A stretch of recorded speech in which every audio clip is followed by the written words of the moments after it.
ini kelompok kami akan menjelaskan tentang demokrasi liberal setelah 1950. Perkenalkan, nama saya Nisa Wahyuni, absen 6. Saya Mediana Anjar Purnomo, absen 19. Saya Muhammad Faroji Pratama, absen 20. Selamat menyimak penjelasan dari kelompok kami. Oke, kita masuk pada penjelasan. Setelah pemerintah Republik Indonesia Serikat atau bisa disingkat RIS dibubarkan pada 17 Agustus 1950, Republik Indonesia kembali menjadi Negara Kesatuan Republik Indonesia atau NKRI. Perubahan bentuk pemerintahan diikuti pula oleh perubahan undang-undang dasarnya dari Konstitusi RIS ke UUD sementara 1950. Perubahan ke UUD sementara ini membawa Indonesia memasuki babak baru, yaitu masa demokrasi liberal. Masa demokrasi liberal dikenal pula sebagai masa demokrasi parlementer yang menunjukkan peran parlemen sangat besar dalam perpolitikan di Indonesia saat itu. Selama kurun waktu antara 1950 hingga 1959, pemerintahan Indonesia dipimpin oleh 7 kabinet yang bersifat parlementer. Banyaknya kabinet dalam waktu 9 tahun menunjukkan tingkat perkembangan konflik politik sangat tinggi.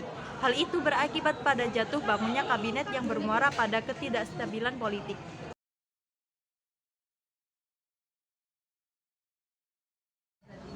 Karakteristik dari demokrasi liberal setelah 1950 yaitu yang pertama, konstitusi yang berlaku adalah UUD 1950.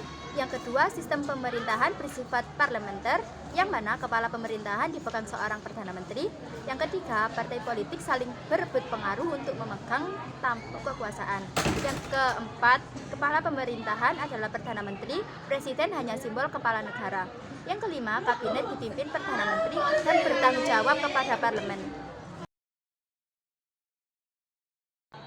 Yang pertama yaitu Kabinet Natsir pada tanggal 7 September 1950 sampai 21 Maret 1951 berasal dari Partai Masyumi. Program atau keberhasilan. Yang pertama, membentuk DPRD di seluruh Indonesia. Yang kedua, Indonesia diterima menjadi anggota PBB. Yang ketiga, menggiatkan berbagai usaha untuk mencapai ketentraman, keamanan. Yang keempat, menyempurnakan organisasi angkatan perang dan pemulihan mantan anggota-anggota tentara dan gerilya ke dalam masyarakat. Yang terakhir yaitu membantu pembangunan perumahan rakyat serta memperluas berbagai usaha untuk meningkatkan kualitas manusia dalam hal kesehatan dan kecerdasan.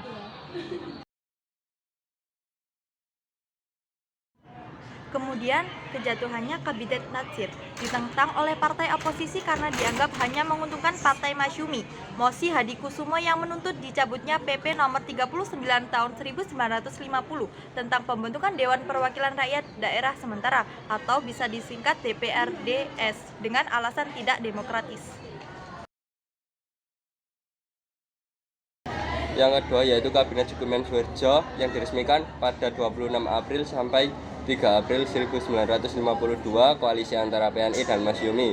Program atau keberhasilan yang didapat oleh Kabinet Sudirman Suherjo yang pertama yaitu kerjasama keamanan Republik Indonesia dengan Amerika Serikat atau Mutual Security Act, di mana Republik Indonesia mendapat bantuan persenjataan dari Amerika Serikat.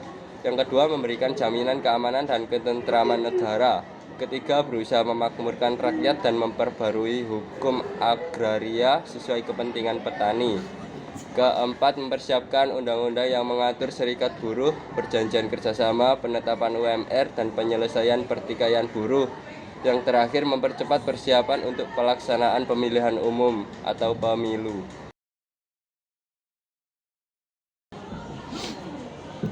Adapun kejatuhan dari Kabinet Sudirman dan Suherjo.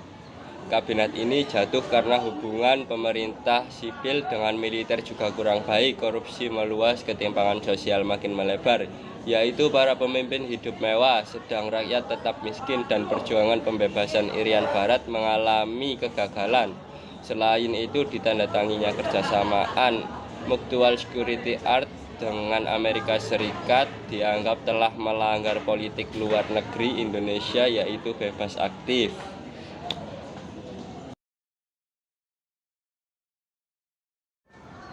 Yang ketiga yaitu Kabinet Wilopo pada April 1952 sampai 2 Juni 1953, koalisi antara PNI dan Masyumi.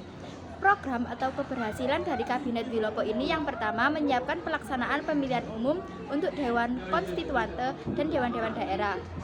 Yang kedua, menyelesaikan penyelenggaraan dan mengisi otonomi daerah. Yang ketiga, meningkatkan kemakmuran rakyat. Yang keempat, meningkatkan pendidikan rakyat. Yang kelima, pemulihan stabilitas keamanan negara. Kejatuhan dari Kabinet Wilopo sendiri pada masa pemerintahan kabinet ini terjadi peristiwa 17 Oktober 1952 yang mengakibatkan demonstrasi rakyat besar-besaran yang menuntut DPR dibubarkan karena dianggap mencampuri urusan internal angkatan bersenjata. Wilopo juga gagal menyelesaikan persoalan tanah perkebunan di Sumatera yang terkenal dengan nama peristiwa Tanjung Morawa. Akhirnya kabinet ini mengundurkan diri.